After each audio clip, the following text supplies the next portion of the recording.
Hello viewers, welcome to my page. আমি নিহাটি সিং থেকে নেহা চলে এসেছি। কেমন আছো তোমরা সবাই? আজকে অ্যাডভার্ব নিয়ে আসলাম।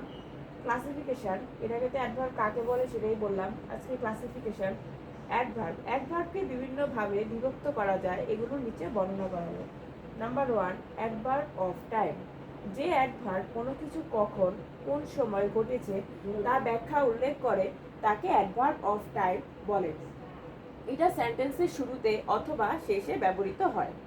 আমি আবার বলছি, অ্যাডভার্বকে বিভিন্নভাবে বিভক্ত করা যায়, এগুলো নিচে আলোচনা করা হলো। যেমন অ্যাডভার্ব অফ টাইম, যে অ্যাডভার্ব কোনো কিছু কখন কোন সময় ঘটেছে তা ব্যাখ্যা বা উল্লেখ করে তাকে অ্যাডভার্ব অফ টাইম বলে।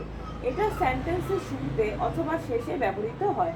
যেমন yesterday, today, afterward, always, immediately, last month, now, soon ইত্যাদি কিছু বহুল ব্যবহৃত অ্যাডভার্ব অফ টাইম। যেমন example, always speak the truth. এটা দেখো বলেছিল কিন্তু যে সেন্টেন্সের শুরুতে বা শেষে ব্যবহৃত হয়, এখানে কিন্তু শুরুতে ব্যবহৃত হলো অলওয়েজ স্পিক দ্য ট্রুথ। ঠিক আছে, আজকে একটা নিয়ে আলোচনা করলাম, নেক্সট ভিডিওতে আরও কয়েকটা নিয়ে আলোচনা করবো। তার কারণ তোমাদের লাইক কমেন্ট শেয়ার করো Nihati Singh page, YouTube channel Nihati Singh, সেখানে সাবস্ক্রাইব করো। ওকে, নেক্সট ভিডিওতে আবার দেখা হবে। টাটা।